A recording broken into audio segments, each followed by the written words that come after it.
Bab 1861 waktu pembukaan bandara sudah habis. Setelah membaca pemberitahuan sistem, si Feng segera menghentikan pekerjaannya, menghubungi krim Kokoa, dan memerintahkannya untuk menggantikannya. Dia telah bekerja terus-menerus selama 2 hari terakhir untuk memproduksi Hell Tank. Dia juga menggunakan tangan bertuah untuk membantu krim Kokoa dan Melancholic Smile memalsukan komponen Hell Tank. Lagi pula, dia adalah pemimpin Guild Zero Wing. Dia tidak punya banyak waktu luang untuk berkomitmen ke Hell Tank. Sekarang setelah kedua wanita itu menjadi penempa utama guru, tangan filsuf dapat membantu mereka tampil sebagai penempa guru tingkat menengah juga. Ketika kedua wanita itu menempa lebih banyak komponen, standar tempa mereka meningkat. Demikian juga, tingkat keberhasilan produksi mereka meningkat. Meskipun mereka hampir tidak seterampil si Feng ketika membuat sumber daya yang ditingkatkan dari Hell Tank, kisaran keberhasilan mereka dapat ditoleransi. Dengan ini, senyum melankolis dan krim kakao dapat bekerja pada komponen Hell Tank yang ditempa selama mereka memiliki bahan bahkan jika dia tidak ada. Ketika Hell Tank digunakan di medan perang, mereka tidak akan sangat efektif kecuali jika pasukan memiliki jumlah tertentu. Namun, begitu mereka memiliki kekuatan yang memadai, pemain tidak akan dapat dibandingkan dengan kekuatan destruktif mereka. Oleh karena itu, produksi Hell Tanks harus dilanjutkan tanpa jeda. Selain itu, begitu dia menggunakan dan membiasakan dirinya dengan tangan bertuah. Melancholic Smile dapat menggunakan harta alkimia secara efektif untuk membina para pemain gaya hidup canggih Candlelight. Dengan itu, dia bisa mengukur pemain mana yang akan dengan cepat mencapai peringkat master. Ini, pada gilirannya, akan meningkatkan kekuatan cahaya lilin jauh lebih cepat. Setelah melewati pekerjaannya ke krim Kokoa, si Feng menggunakan Guild Transfer Scroll untuk berteleportasi ke Silverwing Town. Kekaisaran biji, kota Silverwing. Ketika si Feng berjalan di jalanan, dia bisa melihat bahwa populasi pemain kota telah menurun secara signifikan. Jalan utama yang sebelumnya penuh sesak saja telah kehilangan lebih dari setengah pemainnya. Depresi aneh turun di kota. Itu sama sekali tidak semeriah sebelumnya. Benar saja, daya tarik Crimson Flame Fortress kepada para pemain elit dan ahli cukup kuat. Dengan melirik ke jalan-jalan, si Feng memperhatikan bahwa mayoritas pemain ini adalah pemain biasa. Sangat sedikit elit atau pakar. Crimson Flame Fortress jelas tidak dapat bersaing dengan Silverwing Town dalam hal fasilitas. Tetapi itu bisa memindahkan pemain ke berbagai lokasi di dekat Ore Capital City sambil menghindari patroli ketat pasukan Ore. Itu adalah daya tarik fatal bagi pemain elit dan ahli karena ini memungkinkan mereka untuk mencapai Asura mode regional dungeon dengan jauh lebih mudah. Sebaliknya, meskipun kota Silverwing sangat dekat dengan Primordial Divine Ruin, sejumlah pemain diizinkan memasuki reruntuhan pada suatu saat. Sementara itu, berbagai persekutuan besar dan negara adikuasa memonopoli slot masuk. Pemain independen tidak memiliki kesempatan memasuki reruntuhan. Itu wajar bahwa para pemain ini ingin menuju ke kota biji untuk mencari harta karun dan EXP. Lagi pula, setiap pemain ingin tumbuh lebih kuat dan menjadi kaya dalam semalam. Ibu kota biji memberikan peluang emas. Bahkan jika pemain gagal menemukan harta karun yang luar biasa, mereka dapat memperoleh kristal sihir yang cukup di dungeon regional untuk mendapatkan kekayaan kecil. Menjualnya ke berbagai guild besar dalam jumlah besar. Meskipun berbagai tim dungeons memiliki kesempatan menjatuhkan magic crystals, mereka tidak menjatuhkan banyak dan drop rate sangat rendah. Sebaliknya, bahkan monster peringkat 50 plus Lord Ore Capital City memiliki drop rate yang sangat tinggi. Dan monster peringkat Lord ini adalah umum di penjara regional. Persetan dengan Blackwater Guild, mereka sudah keterlaluan. Kami bahkan bukan anggota Zero Wing. Kami hanya di sini untuk beberapa perjalanan transportasi kota Silverwing. Namun mereka memperlakukan kami seperti anggota Zero Wing, memusnahkan tim kami tanpa berpikir 2 kali. Petik 2. Itu hanya puncak gunung es. Anggota Blackwater dan para pemain gelap telah menyatakan bahwa mulai besok, setiap pemain yang ingin menyelesaikan pencarian transportasi di kota Silverwing harus membayar fee biaya perlindungan. Jika tidak, mereka tidak akan menjamin keamanan kami selama pencarian kami. Bertahan hidup di kota Silverwing menjadi terlalu sulit. Aku sedang berpikir untuk menuju ke ibu kota Ore dan selesai dengan itu. Petik 2. Ini adalah wilayah Zero Wing. Bukankah persekutuan akan melakukan sesuatu tentang ini? Petik 2. Apakah Zero Wing bahkan memiliki kelonggaran untuk? Saat ini, tim Zero Wing terus-menerus melawan anggota Blackwater dan pemain kegelapan. Sudah ada beberapa ratus pertempuran di sekitar kota Silverwing. Namun, Blackwater terlalu kejam. Itu menggunakan sistem poinnya untuk menarik sejumlah besar pemain elit dan ahli untuk memperjuangkannya. Sekarang, kekuatan Blackwater melebihi jumlah Zero Wing berkali-kali. Zero Wing tidak memiliki cukup tenaga kerja untuk melindungi setiap sudut wilayahnya. Aku pernah mendengar bahwa Zero Wing telah menderita lebih dari 20.000 korban. Di mana Zero Wing menemukan waktu dan tenaga untuk berurusan dengan perampokan di jalan raya? Petik 2. Aku juga mendengar bahwa Aqua Rose secara pribadi memimpin pasukan ahli untuk menghentikan anggota Blackwater untuk melindungi wilayahnya. Pada akhirnya, hampir setengah dari anggota pasukan utama Zero Wing dan lebih dari 2.000 ahli Zero Wing tewas dalam pertempuran itu. Sementara itu, Blackwater kehilangan lebih dari 2.000 ahli dan 3.000 elit. Pada akhirnya, karena Blackwater memiliki terlalu banyak orang, dan karena pemburu hadiah mulai bergabung dalam pertarungan, pasukan Aqua Rose terpaksa mundur. Sekarang, Zerowing telah membatasi pergerakannya di sekitar kota. Petik 2. Tampaknya kota Silverwing tidak ramah lagi. Mari kita coba keberuntungan kita di ibu kota biji. Petik 2. Mendengar para pemain mengobrol santai di jalan, beberapa pemain independen terdekat tidak bisa menahan nafas panjang. Kota Silverwing tidak menurun karena fasilitasnya telah ketinggalan zaman, tetapi karena kekejaman Blackwater. Persekutuan tidak memberi pemain independen harapan untuk mencari nafkah di kota Silverwing. Mereka menargetkan pemain independen kota sekarang. Si Feng terkejut saat dia mendengar percakapan. Apakah pemimpin Blackwater di Kekaisaran Bijih telah diganti? Kelompok jarang melibatkan pemain independen ketika mereka saling bertarung di domain dewa. Bukan saja tindakan itu bangkrut secara moral, tetapi itu juga akan meninggalkan kesan buruk tentang persekutuan. Yang paling penting, itu akan mengubah pemain independen melawan persekutuan. Namun, Blackwater mengabaikan konsekuensi ini dan menyerang pemain independen. Ia bahkan telah mengenakan biaya perlindungan. Metode ganas yang digunakan persekutuan bukan tipikal dari pola Blackwater sebelumnya. Sebelumnya, Blackwater telah beroperasi dengan arogan. Meskipun ia telah mencoba menggunakan kekuatan luar biasa untuk memaksa lawannya tunduk, persekutuan hanya mengarahkan bilahnya pada musuh-musuhnya. Persekutuan tidak terlibat dengan para pengamat. Namun, Si Feng tidak terlalu memikirkan masalah ini saat dia menuju bandara baru. Terlepas dari apa tindakan Blackwater, ada satu hal yang bisa dia yakini, persekutuan adalah musuhnya. Meskipun taktik baru Blackwater tidak terduga, setelah bandara selesai, ia dapat mulai mengambil tindakan. Dengan sangat cepat, Si Feng tiba di daerah luar timur kota. Karena daerah ini tidak memiliki bangunan yang sangat penting, sangat sedikit pemain yang biasanya mengunjungi sisi kota ini. Karena kota Silverwing telah memburuk, bahkan lebih sedikit orang yang berkeliaran dengan cara ini. Namun, penghalang sihir raksasa yang menyelimuti bandara sangat menarik, sehingga beberapa pemain yang lewat berhenti untuk memeriksa penghalang besar itu. Baru-baru ini, lebih dari selusin penjaga NPC level 100 telah berkumpul di pintu masuk penghalang seperti gunung, menarik perhatian lebih banyak lagi. Lord Protector, aku Kapten Night Flays dari tim penjaga. Aku akan bertanggung jawab untuk membimbing kamu begitu kita berada di dalam. Flays, seorang kapten ksatria tingkat 3, dengan hormat memperkenalkan dirinya ketika Si Feng tiba. Kalau begitu, aku harus merepotkanmu, kata Si Feng, mengangguk, ketika dia mengikuti Flays ke penghalang sihir. Saat dia memasuki penghalang ajaib, bandara yang mewah dan luas muncul di depan matanya. Dingin, metallic airships memancarkan aura yang diproduksi, memenuhi bandara, yang praktis bisa menyaingi bandara menengah yang dia ingat dari kehidupan sebelumnya. Satu-satunya perbedaan adalah ukuran bandara, hanya sedikit lebih kecil. Lord Protector, ini adalah model khusus bandara kecil. Ini memiliki total 5 dok kecil dan 1 dok medium. Setiap dermaga dilengkapi dengan airship sendiri. Operasi bandara akan membutuhkan 150 orang dan 50 orang untuk menjaganya. 5 small airships akan membutuhkan 25 masinis menengah untuk terbang, dan medium airship akan membutuhkan 8 masinis lanjutan. Setelah personel ditugaskan, bandara dapat dibuka untuk umum, Flays menjelaskan saat ia membimbing Si Feng melewati bandara. Karena kamu seorang pelindung kota, kami dapat membantu merekrut orang-orang ini untukmu. Namun, kamu harus membayar biaya pekerjaan bulanan sebesar 4.000 emas. Petik 2. Baik, ayo pergi dengan itu. Petik 2.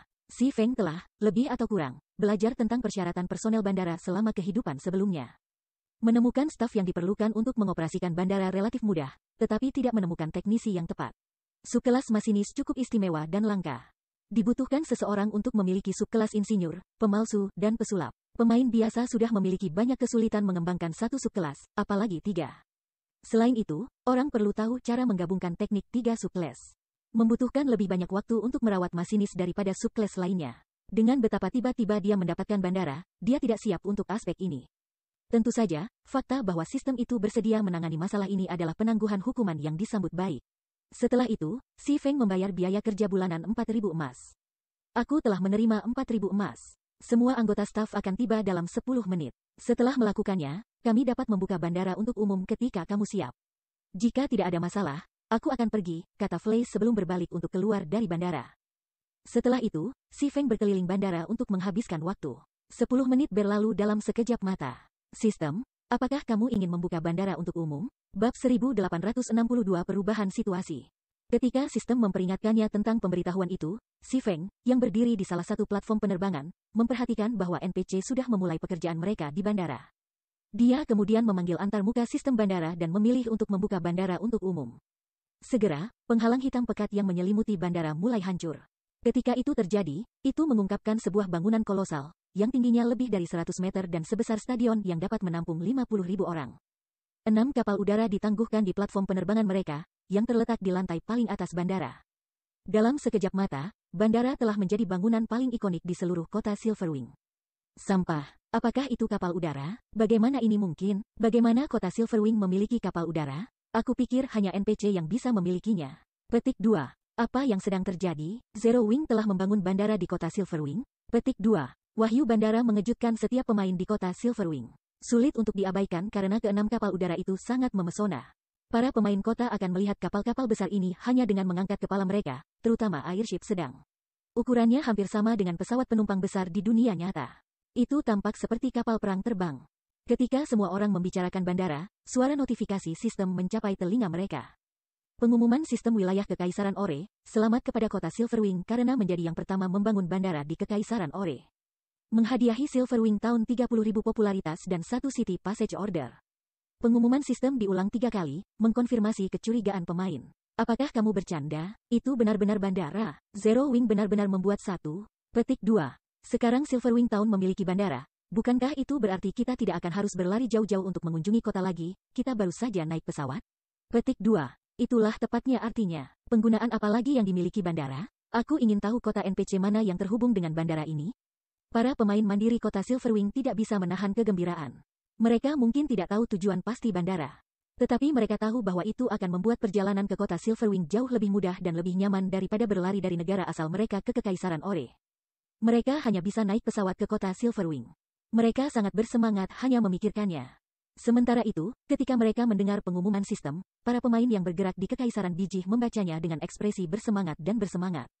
Mereka sudah sejak lama belajar membenci berlari dari satu tempat ke tempat lain, terutama ketika menjelajah ke peta yang netral dan berbahaya seperti Kekaisaran Bijih. Namun, sekarang, mereka bisa menumpang pesawat. Kenyamanan baru ini akan memungkinkan mereka untuk melakukan perjalanan antara Kekaisaran Ore dan negara asal mereka sering menghemat biaya perbaikan. Terutama karena biaya perbaikan di Kekaisaran Ore sangat tinggi. Sementara itu, sejumlah besar pemain gelap bertempur melawan anggota Zero Wing di Bukit Kerikil tidak jauh dari kota Silverwing. Namun, karena pengumuman sistem yang tidak terduga, para pemain gelap yang bertarung membeku karena terkejut. Big Sis Aqua, pemimpin persekutuan kita terlalu hebat. Dia benar-benar mendapatkan bandara juga. Beroperasi di Kekaisaran Bijih akan jauh lebih mudah sekarang. Dengan bandara, pemain yang telah menghindari Kekaisaran Bijih karena perjalanan yang merepotkan dapat membawa pesawat langsung ke kota Silverwing. Semakin banyak pemain mengunjungi, pemain gelap ini akan lebih sulit di dekat kota Silverwing. Selain itu, dengan begitu banyak pemain independen, tidak mungkin bagi Blackwater untuk terus menekan kota Silverwing, seru Turtledove ketika dia melihat para pemain gelap berhenti. Karena begitu banyak pemain kegelapan telah pergi ke laut, bahkan anggota pasukan utama Zero Wing, seperti dirinya, terpaksa mengambil tindakan. Tidak hanya ada begitu banyak pemain gelap ini, tetapi ada juga beberapa ahli yang sangat kuat di antara mereka. Mereka bergerak diam-diam juga, membuat mereka sangat menantang untuk dikalahkan. Ini membuat tim mereka sakit kepala. Namun, dengan bandara baru Silverwing Town, masalah mereka dapat dengan mudah diselesaikan. Tidak akan lama sebelum berita bandara mencapai negara-negara tetangga. Momentum pemain kegelapan terus meningkat karena pemain normal mengalami kesulitan seperti mengunjungi Kekaisaran Bijih. Sebaliknya, karena Kekaisaran Bijih bersekutu dengan kekuatan gelap, pemain kegelapan bisa berteleportasi ke ibu kota Bijih secara langsung. Namun, sekarang karena kota Silverwing memiliki bandara, pemain normal dapat melakukan perjalanan ke Kekaisaran Bijih dengan relatif mudah. Bagi pemain gelap, ini jelas bukan kabar baik. Ini akan membalikkan meja pada mereka di Kekaisaran Bijih. Ini tidak hanya akan memungkinkan pemain normal untuk mendapatkan poin glory dengan membunuh pemain gelap di Kekaisaran Bijih, tetapi mereka juga bisa mendapatkan senjata dan peralatan pemain gelap. Membunuh 2 burung dengan 1 batu. Begitu bandara mendapatkan popularitas dan pemain independen membanjiri kerajaan, pemain gelap akan memiliki waktu yang lebih buruk di Kekaisaran Bijih daripada di kerajaan manusia dan kekaisaran. Memang, tapi kita tidak bisa mengecewakan penjaga kita. Blackwater dan Beast Emperor adalah musuh utama kami. Berdasarkan laporan terakhir, Blackwater telah mengirim wakil pemimpin persekutuannya yang berkemampuan, Xuan Wuchisa, untuk memimpin pertarungan di Kekaisaran. Tindakan Xuan Wuchisa sejauh ini merupakan trik kecil untuk melemahkan kita. Jika Xuan Wuchisa menanggapi ini dengan serius, kami pasti akan berada dalam masalah. Aquaros mengangguk setuju dengan estimasi Turtledove ketika dia melihat ekspresi panik para pemain kegelapan, tetapi dia juga menawarkan peringatan kepada rekan satu timnya. Baik Blackwater maupun Beast Emperor belum mengambil tindakan langsung apapun. Kedua kekuatan telah mengandalkan orang lain untuk melakukan pekerjaan kotor mereka, namun mereka memaksa Zero Wing ke posisi yang berbahaya. Big Sis Aqua, ketua persekutuan telah meminta kita untuk kembali. Dia mengatakan bahwa dia memiliki sesuatu yang ingin dia diskusikan dengan kami, kata Flying Shadow. Aku mengerti, ayo mundur, kalau begitu, kata Aqua Rose. Dengan pandangan terakhir pada para pemain kegelapan yang tersebar, dia menyerah untuk mengejar mereka dan membawa timnya kembali ke kota Silverwing. Sekarang bandara telah dibangun, hari-hari pemain gelap di Nomori. Bahkan jika Zero Wing tidak mencoba untuk memusnahkan hama ini, pemain gelap ini tidak akan berani berlama-lama di dekat kota Silverwing. Kota Silverwing, kediaman Zero Wing. Eselon atas Zero Wing, yang telah menggiling atau melawan pemain gelap dekat kota Silverwing, segera berkumpul di Residence setelah menerima panggilan Si Feng untuk pertemuan. Ruang pertemuan yang luas praktis bergetar dengan aktivitas ketika penghuninya mengobrol tentang bandara baru kota Silverwing. Semakin banyak mereka membicarakannya, semakin energi mereka jadinya. Kelelahan mereka setelah pertempuran tanpa henti telah menghilang. Pemimpin persekutuan, selain dari Kola dan yang lainnya yang naik level atas perintahmu, semua orang telah tiba, Aqua Rose melaporkan kepada Si Feng, yang tetap diam di kursinya. Baik, mari kita mulai rapat, kalau begitu, Si Feng mengangguk. Setelah itu, Aqua Rose berdiri dari kursinya dengan batuk ringan. Segera, ruang pertemuan terdiam saat semua orang berbalik ke arah tahta ketua persekutuan, bertanya-tanya tentang tujuan pertemuan hari ini. Aku yakin kamu semua tahu tentang perkembangan terbaru Silverwing Town. Aku percaya bahwa kamu semua memiliki tangan penuh dengan pertarungan melawan para pemain gelap dan anggota Blackwater. Kamu juga harus memperhatikan bahwa kami telah dipaksa untuk mengecilkan wilayah kami di sekitar kota Silverwing, kata Si Feng dan memberi isyarat. Memanggil peta regional Kekaisaran Biji di tengah meja rapat. Namun, sekarang setelah bandara selesai, aku telah memutuskan untuk memperluas aktivitas Zero Wing di Kekaisaran Ore untuk meningkatkan kecepatan leveling anggota kami dan mendapatkan lebih banyak sumber daya untuk memperkuat persekutuan. Ketika mereka mendengar niat Si Feng, semua orang di ruang pertemuan menjadi bersemangat. Mereka telah menunggu lama untuk saat ini. Karena para pemain gelap dan binatang jahat Kaisar Jahat, mereka terpaksa mengurangi wilayah dan aktivitas mereka. Tetapi sekarang setelah mereka menyelesaikan masalah para pemain kegelapan, ini adalah kesempatan yang baik untuk berkembang. Pemimpin persekutuan, seberapa jauh kita berencana memperluas wilayah kita? Aqua Rose bertanya. Kami akan mengambil seluruh wilayah tenggara Kekaisaran Biji. Si Feng mengumumkan, menunjuk bagian tenggara peta di depannya. Bab 1863 Rencana Perluasan. Setelah Si Feng selesai berbicara, ruang pertemuan yang semula semarak langsung diam. Semua orang di dalam ternganga kaget saat mereka mengambil ekspresi tenang Si Feng. Seolah-olah dia menganggap apa yang baru saja dia sebutkan sesuatu yang sepele, sesuatu yang bisa dicapai dengan mudah. Kekaisaran Biji adalah peta yang sangat besar. Meskipun mungkin tidak sebanding dengan kerajaan yang sebenarnya, itu setidaknya 10 kali lebih besar dari peta netral biasa. Bahkan sekarang, wilayah yang mereka tempati di Kekaisaran Biji hanya mencakup daerah sekitar reruntuhan ilahi purba di daerah terluar wilayah timur Kekaisaran Biji. Di sisi lain, seluruh wilayah tenggara Kekaisaran lebih dari 10 kali lebih besar dari wilayah mereka saat ini. Melaksanakan ekspansi teritorial skala besar seperti itu mungkin dimungkinkan jika persekutuan mereka tidak memiliki musuh di Kekaisaran Biji. Tetapi mereka saat ini sedang berperang dengan Blackwater. Ini berarti bahwa akan ada perselisihan teritorial atas wilayah sumber daya tinggi yang langka. Untuk memastikan bahwa anggota persekutuan akan dapat mengembangkan diri mereka secara normal di daerah-daerah ini, mereka harus meningkatkan alokasi tenaga kerja ke daerah-daerah ini untuk memastikan keuntungan mereka. Namun, pasukan mereka sudah terentang tipis, hanya mempertahankan wilayah mereka saat ini. Menyebarkan pasukan mereka lebih jauh akan memungkinkan Blackwater dan Beast Emperor untuk memberi mereka pukulan hebat.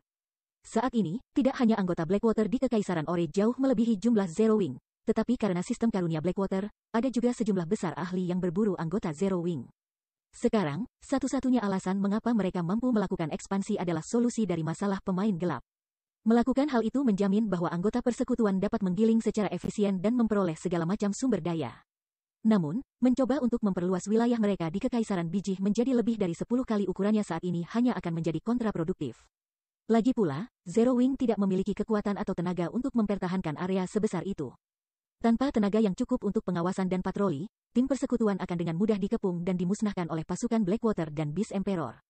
Dalam Guts Domain, tim Guild menyebabkan keributan yang cukup ketika menggiling atau melakukan pencarian skala besar, terutama ketika beroperasi di area sumber daya tinggi. Gerakan mereka mudah dideteksi. Oleh karena itu, setiap kali tim Guild melakukan operasi, mereka membutuhkan orang yang terus-menerus berpatroli dan memantau lingkungan untuk mencegah disergap dan dikelilingi oleh musuh.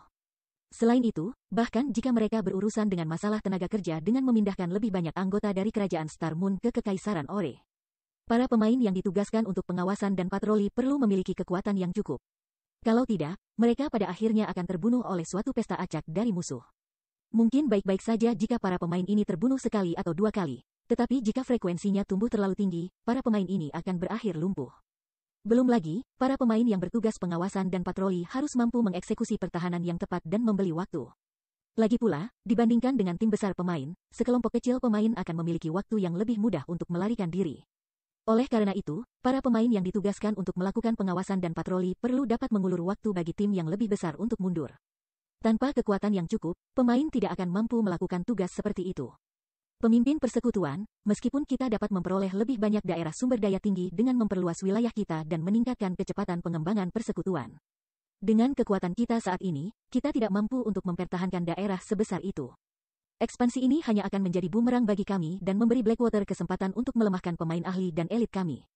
Aqua Rose kemudian menambahkan, saran aku adalah untuk menempati 2 atau 3 area sumber daya tinggi terlebih dahulu.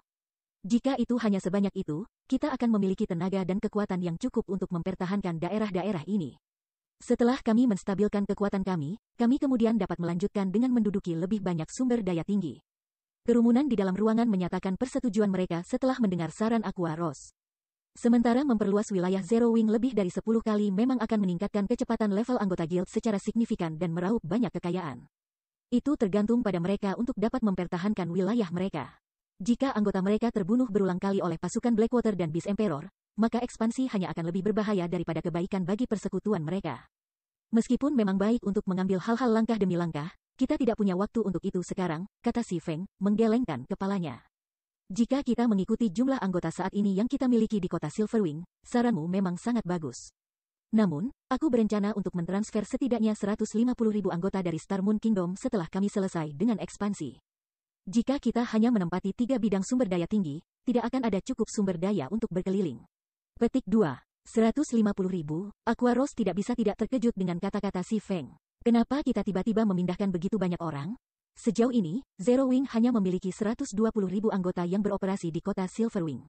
Selain itu, angka ini adalah hasil dari kota Silverwing baru-baru ini menjadi kota menengah. Jika jumlah anggota guild yang beroperasi di kota Silverwing lebih dari 2 kali lipat, sumber daya leveling saat ini yang tersedia di sekitar kota Silverwing tidak akan cukup untuk memungkinkan mereka semua berkembang pesat. Selain itu, karena penampilan bandara, sumber daya leveling yang tersedia di sekitar kota Silverwing akan segera menghadapi tekanan lebih lanjut dari masuknya pemain independen. Semua orang di ruang rapat juga tersentak mendengar pernyataan Si Feng. Mereka sama sekali tidak bisa memahami apa yang ada dalam pikiran Si Feng. Rencana pemimpin persekutuan mereka menggelikan. Sementara meningkatkan jumlah anggota guild yang beroperasi di Kekaisaran Ore akan meningkatkan kekuatan kota Silverwing, pada akhirnya, Guts Domain masih merupakan game realitas virtual. Di setiap game realitas virtual, sumber daya leveling terbatas, setiap area leveling hanya memiliki begitu banyak sumber daya yang tersedia. Terlalu banyak pemain yang membagikannya akan berdampak pada kecepatan leveling para pemain ini. Meskipun mentransfer begitu banyak anggota guild akan meningkatkan momentum Zero Wing di Kekaisaran Bijih dalam waktu singkat, karena lebih banyak waktu berlalu. Anggota Zero Wing akan jatuh di belakang anggota Blackwater dalam hal level dan peralatan. Ini juga alasan mengapa berbagai negara adikuasa tidak memusatkan semua anggota mereka di satu lokasi, meskipun memiliki keunggulan besar dalam kekuatan dan jumlah. Bahkan jika negara adikuasa mencoba menargetkan kekuatan di wilayah tertentu, itu hanya akan mengirimkan sejumlah kecil anggota pakar dan elit. Dengan cara ini, tidak hanya akan meningkatkan kekuatan keseluruhan guild di area tersebut, tetapi juga tidak akan mempengaruhi anggota guild lainnya yang beroperasi di area yang terkena dampak. Dalam kasus Blackwater, alasan mengapa ia bisa mengirim begitu banyak pemain ke Kekaisaran Bijih tanpa mempengaruhi pengembangan anggota guild adalah Crimson Flame Fortress dan kerjasama guild dengan Beast Emperor. Dengan dua faktor ini, Blackwater bebas memonopoli semua jenis sumber daya di Kekaisaran Bijih. Super Guild saat ini dan super tingkat pertama guild pasti tidak akan bisa menyamai prestasi Blackwater. Aku percaya kamu semua tahu tentang benteng batu rahasia yang baru-baru ini muncul di Kekaisaran Bijih, kata Si Feng. Itu satu-satunya benteng NPC di Kekaisaran Bijih yang dioperasikan oleh umat manusia. Benteng dilengkapi dengan segala macam fasilitas. Pada saat yang sama, itu sangat dekat dengan area dalam Kekaisaran Bijih. Orang bisa mengatakan bahwa itu adalah perhentian bagi para pemain yang mencoba untuk bergerak dari area terluar Kekaisaran Ore ke area dalam. Selain itu, hotel ini juga dekat dengan benteng Gunung Tembaga di daerah dalam, yang sangat kaya akan sumber daya. Jika kita memanfaatkan kemampuan teleportasi Secret Stone Fortress, kita bisa berteleportasi ke sekitar Copper Mountain Fortress. Karena alasan ini, banyak guild telah mengarahkan pandangan mereka pada Secret Stone Fortress. Mereka memikirkan cara-cara untuk meningkatkan status mereka di benteng sehingga mereka dapat memakainya dan menggunakannya sebagai dasar untuk menangkap benteng Gunung Tembaga. Setelah mendengar non sequitur tiba-tiba si Feng, Aqua Rose memberikan pengantar rinci tentang benteng batu rahasia. Pada titik ini, Secret Stone Fortress sudah menjadi ajang kompetisi bagi berbagai guild besar. Khususnya, setelah menyaksikan pendapatan harian Crimson Flame Fortress, berbagai negara adidaya sangat bersemangat untuk mengendalikan benteng mereka sendiri. Betul, awalnya, aku ingin merahasiakan masalah ini. Namun, tidak ada lagi kebutuhan untuk melakukannya, kata si Feng sambil mengangguk. Dia kemudian melirik sekilas ke semua orang yang hadir dan menambahkan, dengan menyelesaikan pencarian, aku telah memperoleh hak untuk memimpin benteng batu rahasia. Aku percaya kamu semua harus memahami apa yang terkandung di dalamnya. Petik 2. Bab 1864 Operasi Gila. Hak garnisun ke benteng batu rahasia? Apa? Dengan hak untuk menjaga benteng batu rahasia, bukankah itu berarti persekutuan kita sekarang adalah manajer benteng? Setelah mendengar kata-kata si Feng, semua orang segera mengungkapkan ekspresi terkejut dan bersemangat. Berbagai persekutuan besar saat ini bersaing sengit di benteng batu rahasia. Mereka semua mencari cara untuk menjadi manajer benteng, sehingga mereka dapat menggunakannya sebagai batu loncatan untuk memperoleh sumber daya terdekat. Terutama yang ada di sekitar benteng Gunung Koper. Sebuah benteng memungkinkan pemain untuk menguasai suatu area dengan lebih mudah daripada kota. Ini karena benteng-benteng di Kekaisaran Ore memungkinkan pemain untuk berteleportasi kemana saja di sekitar mereka. Dengan kata lain, seluruh rentang teleportasi benteng adalah wilayahnya yang dipertahankan, dan persekutuan dapat mengirim bala bantuan dalam jumlah besar kapan saja. Dengan ini, pemain musuh akan mengalami kesulitan memasang penyergapan atau pengepungan. Selain itu, benteng batu rahasia sebagian dikelola oleh NPC manusia, yang membuatnya menjadi lokasi teraman di seluruh Kekaisaran Biji. Itu bukan benteng yang bisa diancam oleh pemain saat ini. Oleh karena itu, menjadi manajer Secret Stone Fortress sama dengan mengendalikan benteng yang tak tertembus. Karena alasan ini, berbagai guild besar melakukan segala yang mereka bisa untuk menjadi manajer benteng.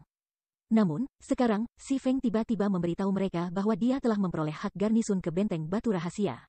Bagaimana bisa wahyu ini tidak mengejutkan mereka? Aku mengerti, aku akan segera kembali ke White River City dan mulai mengumpulkan tenaga kerja yang dibutuhkan. Mata Aqua Rose bersinar cerah ketika dia mendengar kata-kata si Feng. Pada saat ini, dia akhirnya mengerti mengapa si Feng ingin mentransfer 150.000 anggota guild tambahan ke Kekaisaran Biji. Akuisisi benteng batu rahasia berarti bahwa wilayah Zero Wing telah berkembang untuk mencakup semua area dalam rentang teleportasi benteng batu rahasia. Jumlah anggota persekutuan saat ini yang mereka miliki di Kekaisaran Biji secara alami tidak cukup untuk sepenuhnya mengambil keuntungan dari semua wilayah itu. Selain itu, dengan bertambahnya begitu banyak anggota persekutuan di Kekaisaran Biji, kekuatan Zero Wing di Kekaisaran juga akan meroket. Tunggu sebentar, tunggu sampai kamu selesai mendengarkan rencanaku, kata si Feng. Dia tidak bisa membantu tetapi menggelengkan kepalanya dan tertawa ketika dia melihat keinginan Aqua Rose untuk menduduki benteng batu rahasia sekarang. Memiliki banyak anggota guild garnisun Secret Stone Fortress hanyalah langkah pertama. Tujuan sejati kami adalah Menara Penyihir Kegelapan, di wilayah Tenggara Kekaisaran Biji. Menara Penyihir Kegelapan awalnya adalah menara yang ditinggalkan. Namun, setelah kekuatan gelap dan Kekaisaran Biji menjadi sekutu, itu menjadi titik teleportasi sementara untuk kekuatan gelap. Karena keberadaan menara ini, pemain gelap memiliki akses mudah ke wilayah Tenggara Kekaisaran dari ibu kota Biji. Menghancurkan titik teleportasi sementara ini tidak hanya akan menghambat operasi pemain gelap di wilayah Tenggara Kekaisaran tetapi juga mencegah mereka untuk bekerja sama dengan persatuan. Blackwater dalam menargetkan kita. Meskipun semua orang di ruangan itu setuju dengan sentimen si Feng, mereka masih harus menggelengkan kepala karena tidak setuju setelah memikirkan masalah ini. Pemimpin persekutuan, meskipun pertahanan Menara Penyihir Kegelapan tidak sebanding dengan benteng, itu masih dijaga oleh Dark NPC. Sejumlah besar pemain gelap biasanya berkumpul di sana juga. Berbagai negara adikuasa juga telah berpikir untuk menghancurkan tempat berkumpul ini sebelumnya, tetapi Beast Emperor tidak memberi mereka kesempatan. Dia telah mengirim sejumlah besar Evil Beast dan Evil Demons untuk menjaga tempat itu dalam jangka panjang. Bahkan jika kita menggandakan kekuatan yang saat ini kita miliki di Kekaisaran Biji, kemungkinan kita berhasil menghancurkan titik pengumpulan itu sangat rendah. Petik 2. Betul. Selain itu, jika kami menjalankan operasi skala besar, tidak mungkin Blackwater tidak akan mengetahuinya. Pada saat itu, Blackwater tidak diragukan lagi akan mengirimkan pasukannya sendiri untuk meluncurkan serangan menjepit pada kita. Petik 2. Pada titik ini, Menara Penyihir Kegelapan telah menjadi sasaran kebencian terhadap pemain normal yang beroperasi di wilayah Tenggara Kekaisaran Ore. Banyak yang berharap mereka bisa membakarnya ke tanah. Sayangnya, kebencian mereka tidak berguna. Dark NPC tidak hanya menjaga Menara Penyihir Kegelapan, tetapi juga ada kaki tangan Beast Emperor. Pemain saat ini tidak bisa berbuat apa-apa tentang tempat itu. Jika bukan karena alasan ini, berbagai negara adikuasa akan lama menghilangkan menara dari domain dewa dan mengekang aktivitas pemain gelap di Kekaisaran Ore. Bersantai, aku sudah memikirkan hal ini. Ketika saatnya tiba, Aqua, kamu akan memimpin pasukan yang terdiri dari 100.000 pemain dan 200 miniatur balista untuk menyerang kota batu kuno Beast Emperor. Jika kita melakukan itu, Beast Emperor pasti akan mengumpulkan antek-anteknya untuk mempertahankan benteng, menurunkan pasukannya di menara penyihir kegelapan. Belum lagi, para pemain gelap itu tidak diragukan lagi akan datang untuk mengambil keuntungan dari pertempuran pengepungan, yang selanjutnya akan mengurangi jumlah pemain yang membela menara.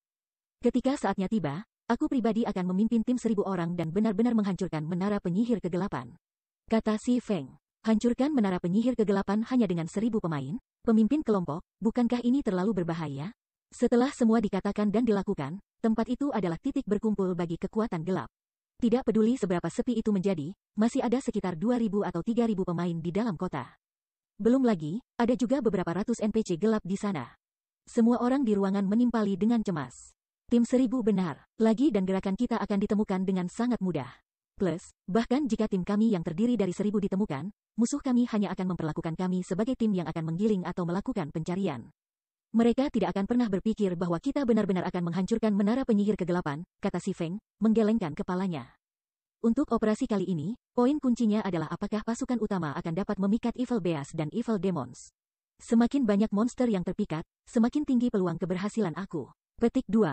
Pemimpin persekutuan, serahkan padaku. Aku pasti akan membuat gerakan kami dikenal. Aku akan membiarkan Beast Emperor dan Blackwater berpikir bahwa kita akan pergi untuk pendirian terakhir. Pada saat itu, mereka pasti akan berusaha keras untuk memberi kami pukulan berat, kata Aqua Rose. Hanya, apakah kamu benar-benar baik-baik saja dengan hanya 1.000 pemain? 1.000 lebih dari cukup, jawab Si Feng, tertawa. Jika tidak ada yang punya masalah, kami akan segera memulai operasi. Dengan pertempuran ini, Zero Wing akan mengklaim seluruh bagian tenggara Kekaisaran Biji dalam satu gerakan. Petik 2. Tim 1.000 orang yang ia rencanakan untuk membawanya ke menara penyihir kegelapan sebenarnya tidak dimaksudkan untuk pertempuran.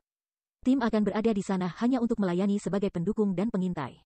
Aktor utama dalam operasi ini adalah 6 Hell Tank yang dia produksi. Meskipun 6 Hell Tank masih jauh dari cukup untuk mengepung sebuah kota, menghancurkan titik pertemuan kecil untuk pemain gelap tidak akan menjadi masalah bagi mereka. Selain itu, dia juga ingin melihat kekuatan tank neraka. Dimengerti, semua orang merasakan darah mereka mendidih karena kegembiraan mendengar kata-kata Si Feng. Meskipun mereka tidak yakin apakah Si Feng benar-benar mampu menghancurkan menara penyihir kegelapan, mereka telah menunggu lama untuk perang skala besar. Perkelahian yang mereka lawan sebelumnya adalah pertengkaran yang terbaik. Mereka juga telah ditekan oleh pemain kegelapan dan anggota Blackwater selama ini dan sudah lama bosan. Sekarang mereka memiliki kesempatan untuk bertarung di medan perang nyata, mereka lebih dari menyambutnya. Segera, semua orang mengambil tindakan sesuai dengan pengaturan Si Feng. Adapun Melancholic Smile, dia bergegas kembali ke Star Moon Kingdom dan mulai mengumpulkan anggota elit dan normal persekutuan, mempersiapkan mereka untuk menuju ke benteng batu rahasia. Untuk sementara waktu, seluruh Guild Zero Wing adalah sarang lebah aktivitas. Situasi ini mengacaukan mata-mata berbagai guild besar yang ditanam di Zero Wing. Mereka semua bertanya-tanya apa yang coba dilakukan Zero Wing saat ini. Setelah mendapatkan pemahaman menyeluruh tentang situasi, mereka semua tanpa sadar jatuh linglung. Apa yang sedang terjadi? Zero Wing sebenarnya berencana untuk membuat pertahanan terakhir melawan Beast Emperor dan menyerang Ancient Rock City? Petik 2. Apakah Zero Wing gila? Itu baru saja mendapatkan bandara, dan sudah mencoba berkelahi dengan Beast Emperor? Petik 2. Berita tentang situasi ini dengan cepat menyebar ke telinga berbagai kekuatan utama kerajaan Star Moon dan membuat para pemain kerajaan gempar. Adapun Si Feng, dia telah tiba di benteng batu rahasia sendirian. Saat ini, meskipun Secret Stone Fortress belum sepenuhnya dibuka untuk umum, para pemain dari berbagai kekuatan utama sudah berkumpul di sini. Para pemain ini dengan mudah berjumlah lebih dari 100.000. Termasuk pemain independen yang datang ke sini untuk beristirahat, total populasi pemain benteng sudah melebihi 500.000. Setelah melihat situasi umum di dalam benteng, Si Feng berjalan ke gedung administrasi benteng. Tuan Claude, aku telah mengumpulkan 60.000 emas sesuai dengan perjanjian kami. Setelah Si Feng bertemu dengan Claude, dia menyerahkan 60.000 emas ke NPC. Bagus sekali, ini memang 60.000 emas. Dengan ini, kita akhirnya akan memiliki cukup dana untuk merekonstruksi benteng batu rahasia, kata Claude, tersenyum ketika dia melihat kantong koin di tangannya. Dia kemudian mengambil token emas dan berkata, ini adalah token Secret Stone Fortress. Mulai sekarang dan seterusnya, kamu adalah manajer lanjutan Secret Stone Fortress. Aku harap kamu dapat berkontribusi lebih banyak terhadap pengembangan benteng di masa depan. Petik 2. Bab 1865 Memenjara Benteng. Setelah Si Feng menerima token emas, dia tidak bisa menahan nafas lega. Selama periode ini, karena penurunan populasi kota Silverwing, pendapatan kota telah menurun secara signifikan. Untungnya, berkat bahan langka yang diperoleh dari Ice Crystal World dan pertumbuhan berkelanjutan dari popularitas Zero Wing City, dia baru saja berhasil mendapatkan 60.000 emas yang dibutuhkan. Sekarang dia telah menjadi manajer tingkat lanjut Benteng Batu Rahasia, dia bisa secara resmi membiarkan Zero Wing menguasai benteng. Meskipun melakukan hal itu akan memicu kecemburuan dari berbagai kekuatan super, selama langkah selanjutnya dari rencananya berhasil dan Zero Wing menunjukkan kekuatan yang cukup di Kekaisaran Biji. Kekuatan super ini akan berpikir dua kali tentang menyerang Zero Wing. Setelah itu, Si Feng berjalan ke ruang kantor gedung administrasi. Saat ini, lebih dari 1.000 pemain duduk di dalam ruang kantor, yang semuanya adalah level 55 atau lebih tinggi. Mereka juga sepenuhnya dilengkapi dalam level 50 Secret Silver Equipment, dengan beberapa yang kuat bahkan memakai beberapa potong level 50 Fine Gold Equipment. Selain tingkat tinggi dan dilengkapi dengan baik, para pemain ini juga memiliki kesamaan lain, mereka semua adalah pemain guild. Saat ini, para pemain guild ini dikelompokkan dalam kelompok-kelompok ketika mereka menunggu giliran mereka untuk bertemu dengan NPC di meja depan. Antriannya bergerak sangat lambat, mudah-mudahan pemimpin akan mengambil pencarian yang baik. Pencarian sebelumnya yang kami lakukan hanyalah penipuan. Itu sebenarnya mengharuskan kami untuk mengumpulkan 500 senjata biji namun hanya memberi 3 poin kontribusi kelompok sebagai imbalan. Bahkan tidak ada hadiah tambahan. Petik 2. Kalian jauh lebih baik. Pencarian kami adalah penipuan sebenarnya. Kami sebenarnya diminta untuk mencuri 3 medium rapid fire balistas dari benteng biji. Benteng biji yang ditunjuk itu penuh sesak dengan biji di peringkat kepala suku dan di atasnya. Bahkan level 60 plus Great Lord peringkat biji hadir dalam jumlah besar. Partai kami dihabisi 2 kali melakukan pencarian ini. Jika bukan karena tabib pihak kami memiliki skill kebangkitan menengah, yang mengurangi hukuman mati yang kami derita, setiap anggota di pesta kami akan sudah kehilangan 2 level. Petik 2. Berbagai pihak guild di aula semua menggerutu tentang quest kontribusi yang diberikan oleh Secret Stone Fortress. Tidak hanya kesulitan dari pencarian ini yang sangat tinggi, tetapi hadiah yang diberikan juga tidak terlalu baik. Namun, mereka juga tidak bisa menolak untuk melakukan pencarian. Kalau tidak, perserikatan mereka tidak akan bisa mendapatkan hak garnisun ke Secret Stone Fortress. Saat berbagai pihak saling berbicara satu sama lain, Si Feng, yang mengenakan jubah hitam, tiba di konter pertukaran tidak jauh dari loket pencarian. Kehadirannya segera menarik perhatian para pemain di dalam aula. Sial, siapa orang itu? Apakah dia benar-benar menggunakan poin kontribusi untuk menukar barang? Petik 2. Mustahil. Hanya dengan mengaktifkan fungsi penghitung pertukaran, seseorang harus memiliki 200 CP dan menjadi prajurit kehormatan Benteng Batu Rahasia. Setelah pesta aku melakukan pencarian tingkat tinggi, setiap anggota hanya mendapat antara 5-10 CP. Dan pencarian itu membutuhkan waktu lebih dari 5 jam untuk menyelesaikan pesta aku. Bahkan jika pria itu tidak tidur dan melakukan pencarian satu demi satu, tidak ada cara dia akan memiliki 200 CP sekarang. Petik 2. Dia seharusnya bertanya tentang barang yang tersedia untuk ditukar. Saat ini, Secret Stone Fortress telah dibuka hanya selama 4 hari. Mendapatkan akses ke fungsi pertukaran benteng sama sekali tidak mungkin saat ini. Sementara itu, sama seperti semua orang memiliki pemikiran seperti itu, kecantikan NPC, yang mengenakan ekspresi acuh tak acuh dan menyendiri di wajahnya. Tiba-tiba tersenyum dan membungkuk dengan hormat setelah melihat Si Feng. Tuan Pelindung, bagaimana aku bisa melayani kamu hari ini? Si cantik NPC bertanya dengan hormat. Aku ingin menyelesaikan prosedur penyatuan persekutuan, jawab Si Feng, mengangguk. Setelah mendengar permintaan Si Feng, kecantikan NPC segera mengambil formulir dan menjelaskan, baiklah. Silahkan mengisi formulir ini. Setelah itu, kamu harus membayar uang jaminan 500 gold. Setelah itu selesai, persekutuan kamu akan secara resmi diakui oleh Secret Stone Fortress. Petik 2. Ini adalah 500 emas, kata Si Feng, menyerahkan uang itu, sebelum dia mulai mengisi formulir di depannya. Sementara itu, tindakan kecantikan NPC segera membuat para pemain guild di dalam aula menganga kaget. Siapa dia? Kenapa NPC sangat menghormatinya? Petik 2. Orang itu sedang melaksanakan prosedur penyatuan guild? Bagaimana mungkin? Bukankah mereka mengatakan bahwa fungsi pertukaran hanya tersedia setelah seseorang mengumpulkan 200 CP? Bagaimana dia bisa menyelesaikan prosedur penyatuan guild? Petik 2. Untuk sementara waktu, anggota-anggota dari berbagai persekutuan besar gagal bereaksi terhadap apa yang sedang terjadi. Ketika Si Feng selesai mengisi formulir dan kecantikan NPC mengkonfirmasi bahwa Zero Wing telah menjadi persekutuan yang diakui oleh Secret Stone Fortress. Suara pengumuman sistem tiba-tiba memasuki telinga semua orang. Pengumuman sistem wilayah Kekaisaran Biji, selamat kepada Nol Sayap karena telah menjadi persekutuan pertama yang memimpin Benteng Batu Rahasia. Menghadiahkan 500 poin kontribusi persatuan Benteng Batu Rahasia dan hak untuk menyewa tempat tinggal besar di Benteng Batu Rahasia. Pengumuman sistem diulang 3 kali. Hanya setelah suara sistem memudar, berbagai pemain guild di dalam ruang kantor melompat keluar dari kebingungan mereka. Zero Wing. Sial, bagaimana Zero Wing mendapatkan hak garnisun begitu cepat? Pasti ada rahasia untuk ini. Kita harus segera melapor ke atasan kita. Petik 2. Pada saat ini, mata dari berbagai pemain guild yang ada sudah berubah menjadi merah. Persekutuan besar telah lama menjadikan Secret Stone Fortress sebagai prioritas. Untuk mengamankan hak garnisun ke benteng, persekutuan mereka telah menginvestasikan jumlah tenaga yang konyol. Namun, bahkan sekarang, persekutuan mereka masih memiliki sedikit untuk ditunjukkan atas upaya mereka. Namun demikian, Zero Wing memperoleh tidak hanya hak garnisun tetapi juga rumah besar. Manfaat ini akan memberikan bantuan signifikan bagi persekutuan dalam bersaing untuk sumber daya kekaisaran biji. Dengan sangat cepat, berita tentang masalah ini memasuki telinga eselon atas berbagai negara adidaya.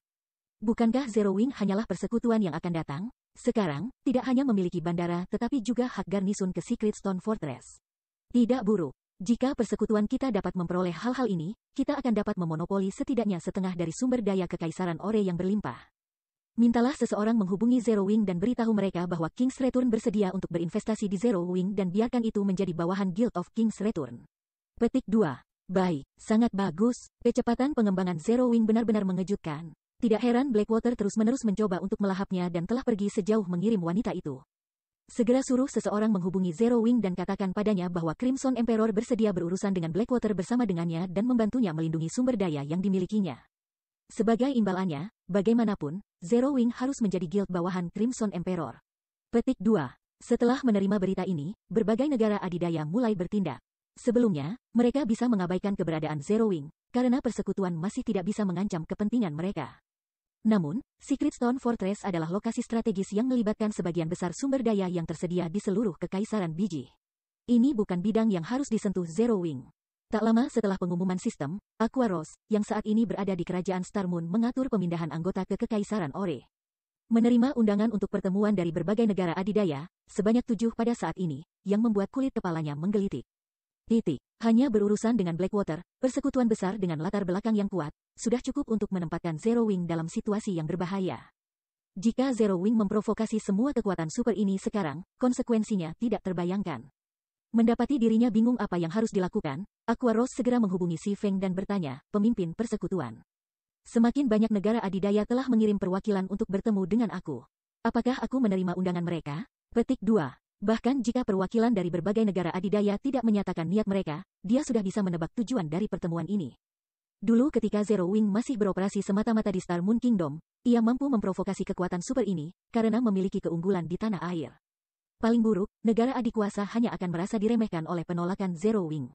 Mereka tidak akan mengambil tindakan nyata terhadap Zero Wing. Bagaimanapun, mereka memiliki masalah yang lebih penting untuk dihadapi. Mereka tidak punya cukup waktu dan tenaga untuk melakukan sesuatu yang tidak menguntungkan. Namun, situasinya berbeda sekarang. Kekaisaran biji adalah ajang kompetisi bagi berbagai negara adidaya. Sementara itu, masalah tentang benteng batu rahasia melibatkan masa depan seluruh kekaisaran biji. Karenanya, negara adik kuasa ini tidak akan menganggap enteng penolakan Zero Wing. Jika berbagai kekuatan super menjadi serius, mereka sangat mungkin menghancurkan Zero Wing.